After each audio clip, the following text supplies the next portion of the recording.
On this week's show, what should you invest in if you want a truly passive income? In the news, what is the housing forecast for 2020? And we're going to be answering all your property-related questions.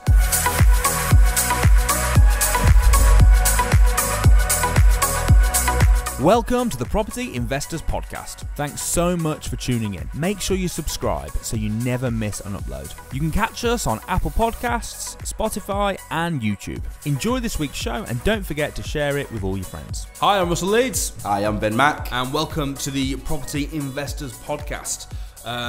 Going to be an interesting show, this one, because obviously, you know, we're reasonably fresh into the year 2020. Yeah. So I'm pretty excited having a look at what we're expecting. Getting your opinion on that would be pretty interesting as well. Yeah. And also, we were talking earlier about, you know, passive income in property. You know, what is passive income? Yeah. Is property truly passive income? And if you want passive income, which a lot of people do, what's the best thing to invest in? So first of all, Ben Mack, yes, your definition of passive income is? Money that comes into your account whilst you're sleeping and not having to do a lot. I don't think you can ever do nothing, because you do have to at least open your email to check it's come in. But you work once, you get paid. Exactly, yeah. You work forever. Once, you get paid forever. Yeah, that's cool. it. So you buy a house, you buy the house, you don't have to keep buying it. You buy it once, the rent comes in. But like you say, I mean, obviously, you do have to check your email, make sure the money's coming. There might be the odd phone call to the landlord. So there is an argument to say it's not completely passive. It's as damn near close as you can get it. Yeah, it's very close. But you know, looking at the different strategies. Yes. You know, I've been very involved in some of the things like HMOs. I obviously ran a letting agency managing HMOs and managed loads of them, and I know that the ball ache that's involved with HMOs, especially if you're managing them yourself. Yeah. It's certainly not. If you're managing it yourself, it's definitely not passive. 100%. It's just a job. Work, isn't it? Yeah. It's a job. It's an easy job in terms of compared to the money that you get for the hours you put in, but it's just a well-paid job. Yes. Although the capital appreciation is fully passive. That's the fun part. Which is why, like, we were talking a few weeks ago about people who are literally, you know, buying, especially people from abroad, are buying properties in the UK. They are massively. Leaving them. Massively. Leaving them empty. Yes, and it's so apparent in Europe. When I went to Germany a few months ago, I was amazed at how many people are looking, particularly in the UK property market. Outside of London, the places you even haven't even heard of, you know, living in England, and they're buying houses and they're just sitting on them just for that. Not renting it out. There's a place in London, we were talking about it a few weeks ago, called like Millionaires Row, and like half the houses are just sitting there empty because they've been bought by like Saudi princes just to keep the money safe. Yeah, definitely. It's insane. So I suppose that's passive. I suppose the capital appreciation, but realistically, we don't encourage anyone to do that. I think it's terrible for the country. I got told it's always better to buy jewels and diamonds because you can carry them with you on a plane if you need to leave a country. But well, that is true. Anyway. But yeah, so like HMOs, service accommodation is the same. It's an effort. It's a business, service accommodation business. Yeah. So passive income only if you're getting someone else to do the work. Systemized. Yeah, of course, which you can do. Yes, definitely. You can do that. But I would probably say, from my experience, and I'd be interested to get your take on this. In fact, let's give an answer on the count of three. Okay, we'll see if we say the same. The best passive income. The best type of property to buy for completely passive income on three. You ready? Yep. 1, 2, 3. Commercial. Property. Sorry, I thought you meant as an industry or sector. Can you believe this guy? To be fair, ironically, I actually do agree with you. Okay, at least they now know. I didn't set it up. No. I definitely would have agreed with you. I would have said commercial if you asked which part of property. Okay. We'll go with that. But you agree commercial. I agree commercial. And it has to be, again. People always argue. Some people will say property. Some people will say commercial. I'm sorry, housing. Some people will say commercial. Yeah. I think commercial. I think for hands off. Yes. For hands off. Okay. 100%. So because literally, like you buy like, you know, an office block. Yes. And someone just leases it off you for like 10 years. just coming in. The money comes in. We were talking about building. You've got contacts with people that build, like for example, Starbucks. Yes. And they'll be like, look, we're looking for a Starbucks. You go to them, you go, hey, we can build you a Starbucks thing in this area. They'll be great. They will just lease it off you for how long? 10, 15, 20 years. 10, 15, 20 years. Something, and they do all the repairs. They manage it. Everything. 100%. And what do you do? Just sign on the dotted line, I suppose, and that's it.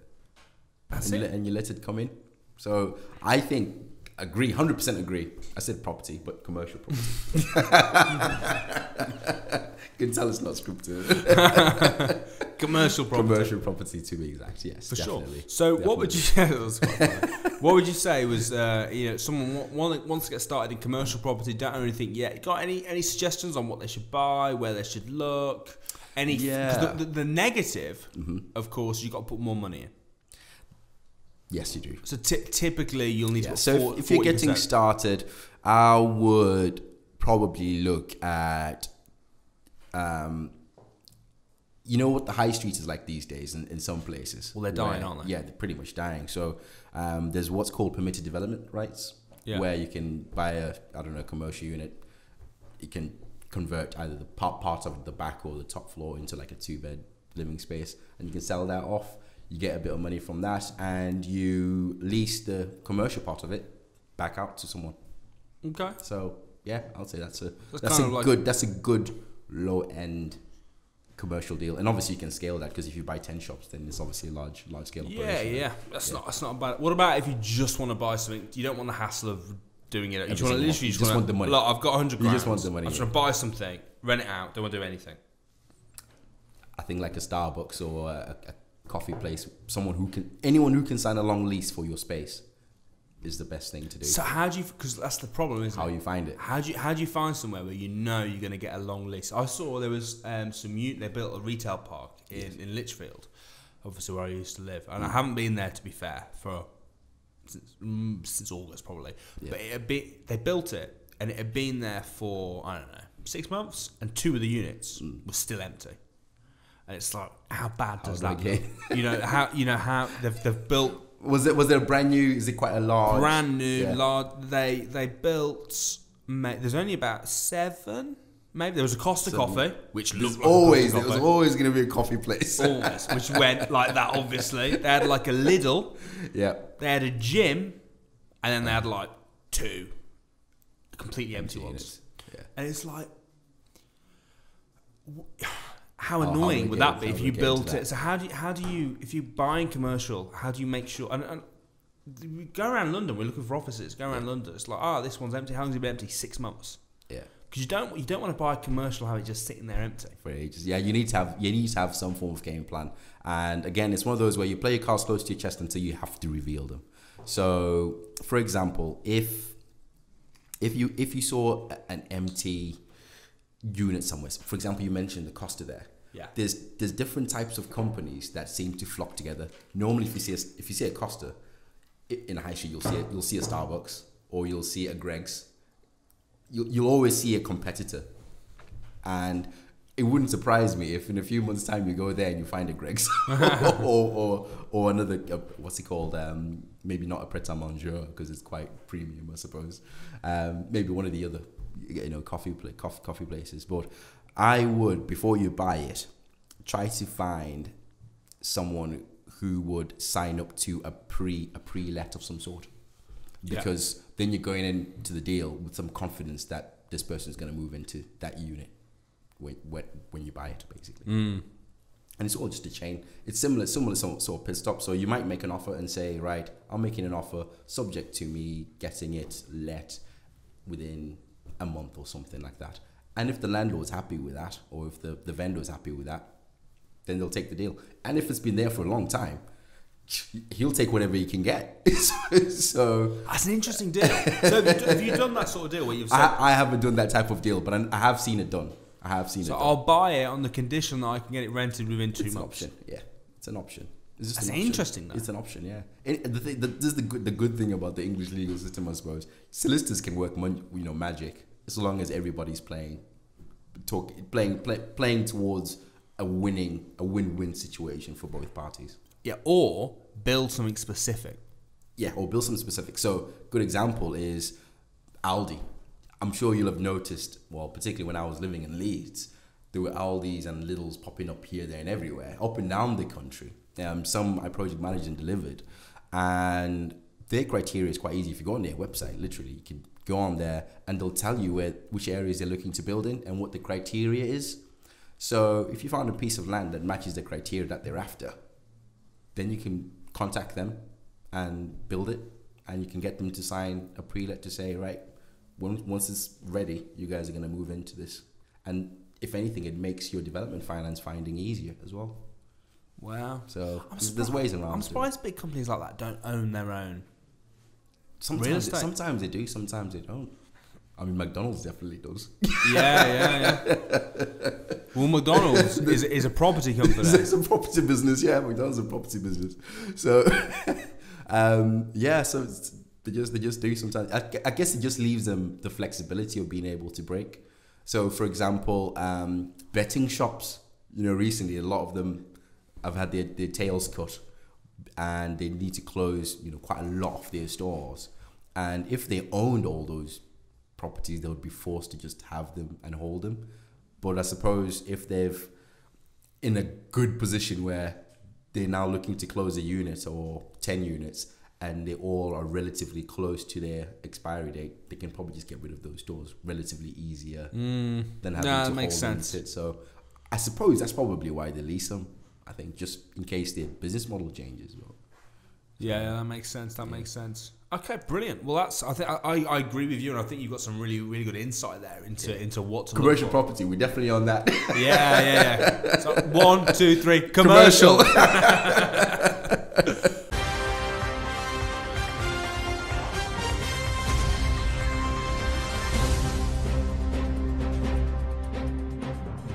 Okay, so 2020, what is going to happen to the housing market? Is it going to go up? Is it going to go down? We got Brexit, we got this, we got that. Well, I found a news article that's just come out a couple of days ago. It says January 20. I'll read you a little bit of the article to kind of fill you in, and then we'll give our thoughts. So January 2020 is a litmus test for the London property market. The Tory general election landslide brought a flurry of house price predictions as the last year drew to a close, all pointing at a marginal rise for the average home prices across Greater London, and obviously everywhere follows London, and a return to growth for London's luxury neighbourhoods. The general consensus from economists and property experts is that the clarity of the election result will strip away some of the uncertainty that has shrouded the UK home market since the EU referendum nearly 4 years ago. I can't believe how long ago it was. Imagine that. According to Liam Bailey, head of the residential research at Knight Frank, the threat of a recession has also subsided. So basically, we've been saying this for a little while if you look on the channel, but once there's a bit of certainty in the area, so when the Tories got elected in again, it was kind of people saying it was kind of a second referendum actually. It was kind of what's going to happen with Brexit. It was, wasn't it? Because if Labour or Lib Dems had got in, we'd be doing it again. So it's kind of was. So generally what happens when you've got uncertainty is that the house prices drop because no one wants to buy. But when you've got certainty, it goes up. So I predict, and it's kind of in line with what they're predicting as well, and they're calling it, the capital estates developers see a short-term Boris bounce this month, is what they're calling it. But what a name. Boris bounce. But it should be going up. What I would say though is that as long as if you're planning on doing some of the stuff we were talking about, i.e. last week with the buying, refurbing and selling, there is a little bit of a risk, if we're thinking it's going to dip. However, if you're buying to hold long term, if you're buying for cash flow, if you're buying for rent, it doesn't really. It will go up. It'll always the turn on the graph is always upward. That's always the trend. So if you're keeping to hold. I was listening to one of Samuel's podcasts. He was interviewing on Barnes, and he saved up a load of money, invested it all in, wait for it, 2008. Whoa. All his money invested in 2008. Smart move. Well, no, it wasn't. Was it? No, but was he keeping it to hold or to buy and keep to sell? But he did it just before. Oh, just before. All right, when it's most expensive. If he did it just after, it would have been smart move. Yeah, so just before is terrible. Just before, and he was like, "Oh my goodness!" But he held on, and now it's back up, and he's fine. Right. So as long as you're not needing the money straight away, and don't sell if that happens. But I don't think it will. I think it's going to go up. I think once Brexit actually happens, the market always recovers. It will, and the pound's gone up. Everything's going up. I think it's a good. It's. I think we're in for a good year, and the predictions, according to, it's one thing us thinking that, which I do, but when you look through, it's kind of what everyone's saying. The housing is going up, and it's one of those. I guess it emphasizes the point. That's what you teach people in the training course, that you learn all these different strategies, but you just have to know when to use which one. Yeah, it's just being an educated investor. Yeah, and literally hours after the general election, there were millions of multi-pound deals that were done. Yeah, literally hours that were completed straight after. Let's just make sure that we know what's going on here. And then bang. Yeah, so I think overall, guys, really good news on the property front for capital appreciation, London and also across the country in 2020. Yeah. It's now time for this.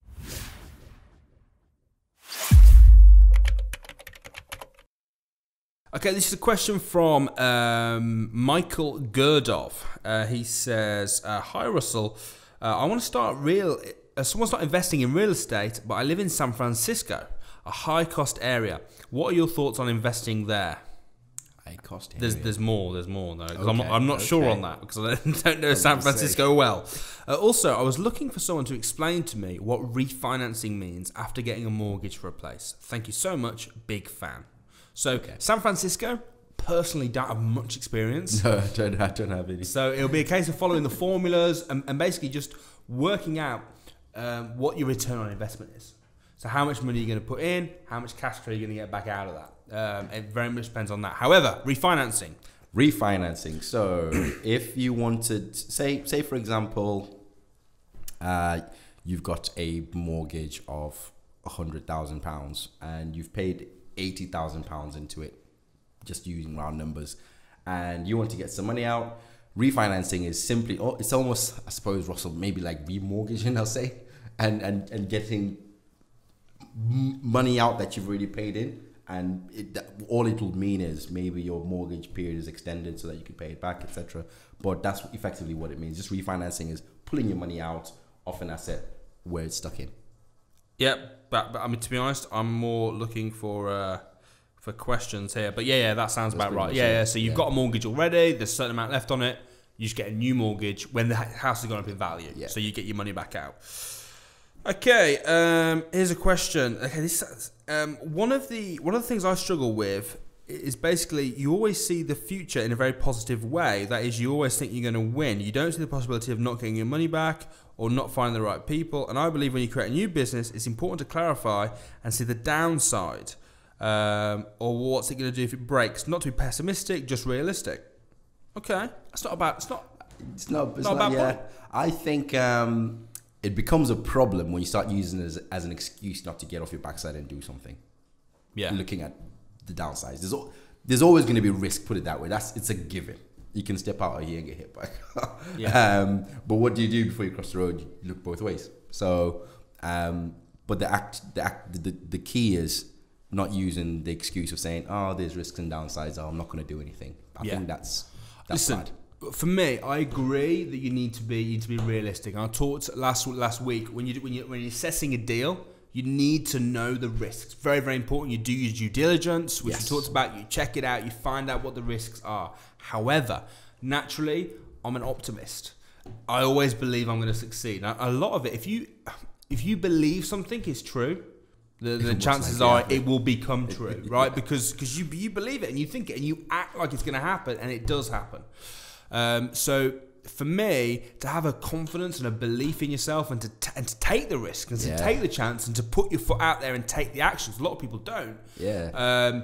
That is a key to success. It's a key, and it's not always going to happen. You might lose, but you'll win more than you lose. All the time. So for me, to you need to have that belief, that optimism, and I think positivity is a choice, and I think you surround yourself with positivity, positive people. That's a big point right there, because a lot of the times it's your surroundings. If you surround yourself with people with negative speaking, the well-educated people on construction projects who'll tell you they'll always go wrong, it's a bad deal, this, that, and the other, and you're an entrepreneur and you listen to them all the time, you'll never get anything done. Yeah. You'll never get anything done. So just work it out. Best case, worst case, worst case, likely case. Yeah. Do it, and then okay, blah. Yeah, I can do this. I believe. Bang, I'm gonna go for it. You got to go for it. You got to go for it. There's always ways around things. Of course. Well, guys, thanks ever so much for tuning in. We'll be back next Saturday at 7 o'clock. You can watch us on YouTube. You can listen to us on Spotify and Apple Podcasts and all the other usual places. Please do subscribe, share your friends, comment below if you've got any questions, and we will see you next week. Awesome. Thanks, guys.